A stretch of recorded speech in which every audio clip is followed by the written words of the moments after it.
हो सकता है ये कहानी आपकी हो, तो इस कहानी को आप जरूर देखें। नमस्कार पंडित जी, चरण स्पर्श करता हूं। आयुष्मान भवा। आइए बैठिए।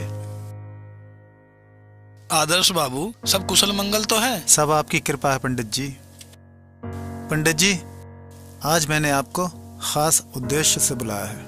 पंडित जी, आज मैं आपसे अपने भविष्य के बारे में जानना चाहता हूँ। बोलिए जजमान। कि मेरा भविष्य कैसा होगा, मेरा बुढ़ापा कैसा होगा और मेरी मृत्यु कहाँ और कैसे होगी।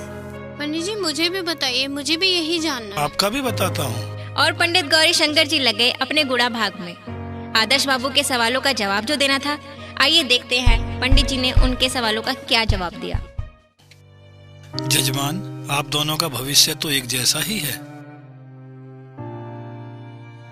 आपकी आयु भी उतनी ही होगी जितनी आपकी माता की आयु। जितना सुख तुम्हारी माता को, उतना ही आपको।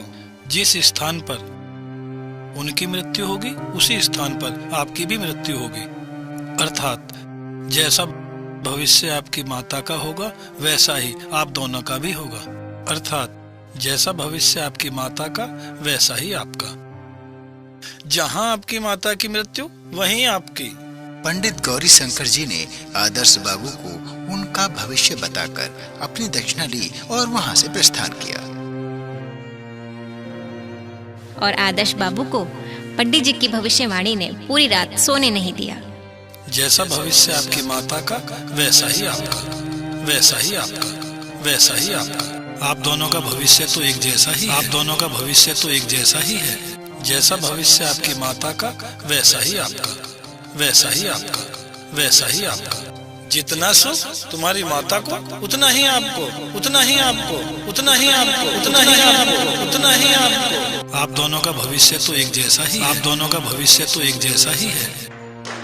जितना सुख तुम्हारी माता को, उतना ही आपको, उतना ही आपको, उतना ही आपको, उतना ही आपको, उतना ही आपको। बर्तन जल्दी जल्दी कर लो, इसी में मत लगे रहना, फिर कपड़े भी धोने, काम चोर कहीं की। उतना ही आपको, उतना ही आपको, उतना ही आपको। जितना सुख तुम्हारी माता को। अभी तक खाना नहीं बना, कितनी देर से चिल्ला रही हूँ, तेरे कानों में जूं तक नहीं रेंगती। इतनी देर से चिल्ला रही हूँ, सुनाई नहीं देता एक बार तुझे? उतना ही आपको, उतना ही आपको, उतना ही आपको, उतना ही आपको, उतना ही आपको, उतना ही आपको। और सुबह उठकर उन्होंने क्या किया, आइए देखते हैं। रात को आदर्श बाबू और उनकी पत्नी को नींद तो आई नहीं। सुबह आदर्श बाबू जल्दी तैयार हुए और उनकी पत्नी गाड़ी की चाबी लेकर पहले से ही इंतजार कर रही थी, क्योंकि उन्हें पता चल चुका था कि अब क्या करना है। तो आदर्श बाबू सीधे पहुंचते हैं उस जगह जहां उन्होंने अपनी मां को रखा होता है, यानी वृद्ध आश्रम, और वहां से अपनी मां को साथ लेकर घर के लिए प्रस्थान करते हैं। और घर पर उनकी पत्नी पहले से ही उनके आने का इंतजार कर रही हैं। आओ मम्मी जी, आओ अंदर आओ। पहले तो अपनी सास से क्षमा मुझे माफ कर देना, मैं आपकी उनकी बहुत सासू बड़ी मां ने गुनहगार हूँ। उन्हें गले से लगा सॉरी फॉर दैट। क्योंकि माँ आखिर माँ होती है। जिन आदर्श बाबू को कल रात नींद नहीं आई थी, आज माँ के आ जाने पर चेहरे पे एक अजीब सी प्रसन्नता थी। वो जान चुके थे कि असली सुख कहाँ है। उनको आज बहुत ही मीठी नींद आएगी।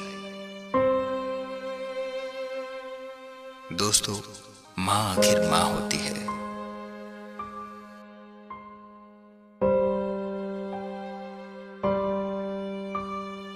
हमारा उद्देश्य समाज की बुराइयों से अवगत कराना है। हो सकता है ये कहानी आपकी हो। हमारा चैनल सब्सक्राइब जरूर करें। धन्यवाद।